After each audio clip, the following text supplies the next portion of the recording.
Hey everyone, and welcome back. We're tackling a listener request today, and it's a big one, a deep dive into the world of David Avocado Wolfe. The man, the myth, the legend. Right. Yeah. Okay, so for those who might not be familiar, which I doubt there are many, how would you sum up who David Avocado Wolfe is and what he's all about?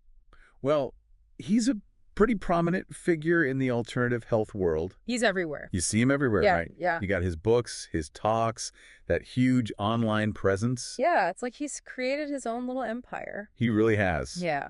But he's definitely known for some, let's say, unconventional views. I was putting it mildly. I mean, some people hang on his every word. They swear by his advice. Absolutely. And then you have others who are like, wait, hold on a minute. Something's not adding up here.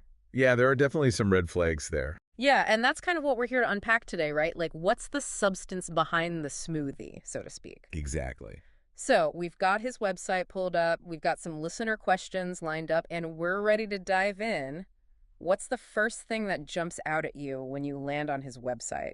Because I gotta say, it's a lot to take in. It really is. Yeah. You've got everything from, like, magic macables. Okay, hold on. Yeah. What is a macabal? Because I have to admit, that one caught my eye too. It's like this recipe, right? I think it's got maca powder, dates, all these supposed superfoods all rolled into these little balls. See, already we're venturing into territory that's both intriguing and a little bit, is that actually good for you? Exactly. Right. That's the thing about Wolfe. He knows how to make things sound appealing, even if the evidence is, shall we say, lacking. Okay, so we've got the maca balls. What else? Because I feel like this is just the tip of the iceberg. Oh, it's just the beginning. You've got articles promising the secrets to a sugar detox, courses on hormone balance, even a program to become a certified nutrition expert. Certified by whom, though? That's a very good question, and one we should probably look into a bit further. Okay, yeah. I'm already sensing some skepticism here, which is good, because that's what this deep dive is all about. Absolutely. So, before we get too deep into the weeds of specific claims and recipes, let's zoom out a bit. What's the overall vibe, the philosophy that Wolfe is putting out there? He's all about, like, questioning conventional wisdom, embracing a more natural way of living, tapping into ancient wisdom. Right, like we've lost our way somehow and we need to get back to our roots. Exactly. And there's a part of me that finds that appealing, that idea of simplifying, connecting with nature. I get that. Yeah, but then there's the other side of it where it's like, okay, but how much of this is actually based on, science and reality? That's the million-dollar question. Right. So where do we even begin with this guy? Well, I think a good starting point is his whole approach to food. He's big on what he calls superfoods, those nutrient-rich foods that are supposed to, like, transform your health. Okay, yeah, superfoods. We hear that term thrown around a lot these days. But it's also become a bit of a marketing buzzword, hasn't it? It has, and I think that's where we need to start being really careful. Just because something is labeled a superfood doesn't mean it's a magic bullet. Right, and it doesn't mean that eating a handful of goji berries a day is going to undo a lifetime of, less than healthy choices. Precisely. Okay, so superfoods, questioning conventional wisdom, a website that looks like it was designed by someone who eats, like, chia seeds for breakfast, lunch, and dinner. Where do we go from here? I think it's time to dig into some of these specific claims, these recipes, these courses, and see if we can separate fact from fiction. Let's do it. So we're back and ready to dig deeper into the world of David Avocado Wolfe. We talk about superfoods, his whole question everything approach. Right, and those maca balls. Oh, yeah, can't forget about those. But let's talk about the actual advice he's giving out there, because it's one thing to, like, advocate for a more natural lifestyle, but it's another thing entirely to make specific health claims. Absolutely. And that's where things get really, well, let's just say there are a lot of claims being made. Right, like that article you mentioned, 6 reasons why you should drink honey lemon water every day. Yes, the honey lemon water cure-all. It's funny because it sounds so simple, so harmless, right? Right. But then you start reading about all the supposed benefits, boosting your immune system, clearing up your skin, giving you energy. Like the fountain of youth in a mug. Exactly. So as our resident expert, what's the verdict? Is there any truth to these claims, or is this just another case of avocado hype? Well, it's not so black and white. Like with a lot of things Wolfe talks about, there's a kernel of truth buried under a whole lot of exaggeration. Okay, I like where this is going. Break it down for us. So honey and lemon, on their own, do have some beneficial properties. Okay, that makes sense. Right. Honey has been used for its antibacterial properties for ages. And lemons, well, they're a great source of vitamin C. Right, so those are good things. Exactly.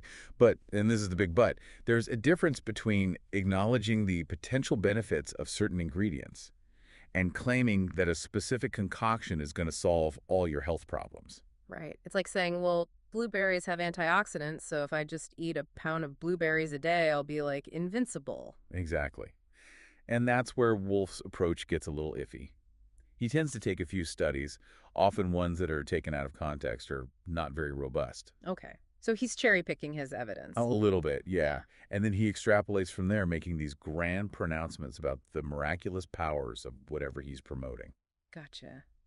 So, for those of us listening who aren't scientists or nutritionists, how can we learn to spot these kinds of exaggerations? Because it can be really confusing, especially when someone sounds as convincing as Wolfe can be. It's tough, for sure.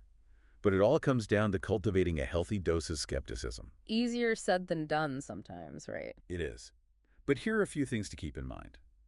Always check the sources of the information. Are they reputable scientific journals? Or are we talking about anecdotal evidence or poorly designed studies? That's a good point. And then look for specifics. What's the dosage being recommended? Are there any potential risks or side effects? And this is key. Be wary of anything that sounds too good to be true. Because it probably is. Exactly. Health is complex. There's rarely a quick fix or a one-size-fits-all solution, no matter how much we might want to believe there is. Right, which kind of makes you wonder about those become a certified nutrition expert courses he offers. Like, how much can you really learn in a weekend workshop, even if it's led by David Avocado Wolfe himself? That's a very good question. And to be clear, there's nothing wrong with being interested in nutrition and wanting to learn more, but there's a big difference between, say, attending a seminar and getting a degree from an accredited institution. So you're saying don't go quitting your day job to become a health guru just yet? Probably a good idea to hold off on that, yeah. Okay, good advice. So we've talked about the honey lemon water, the superfoods, these nutrition courses. Yeah. What other questionable claims is Wolfe known for? I think we have to talk about his stance on conventional medicine. Okay. Because it's one thing to, like, promote natural remedies and a healthy lifestyle, but he seems to take it a step further, almost demonizing conventional medicine. Yeah, he definitely has a, let's say, unconventional view of it. That's putting it mildly. He often frames it as this big, bad force more interested in profits than people. Yeah, like doctors are in cahoots with big pharma to keep us all sick and dependent on their drugs. It's a bit conspiratorial. It is, and while I think it's healthy to be critical of any system, to completely write off conventional medicine seems kind of reckless, don't you think? Absolutely. I mean, there's a reason why we have things like vaccines and antibiotics. Right. Modern medicine has made incredible advancements. It saved countless lives. Exactly. And to suggest that everyone should just ditch their doctors and rely solely on, like, goji berries and positive affirmations. It's dangerous. It is. And I think it's important to call that out, especially for listeners who might be vulnerable or desperate for answers. Absolutely. There's a difference between empowering people to take control of their health and feeding them misinformation that could potentially harm them. Right, because taking control shouldn't mean blindly following someone else's dogma,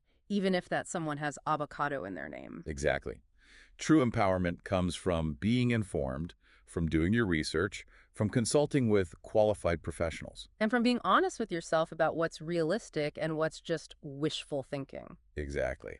So as we wrap up our deep dive into the world of David Avocado Wolfe, what are the key takeaways? If our listeners could only remember 3 things from this conversation, what would you want them to be? Okay, 3 things. First, question everything, especially when it comes to health information you find online. Don't just take someone's word for it, even if they have a big following or a catchy nickname. Exactly.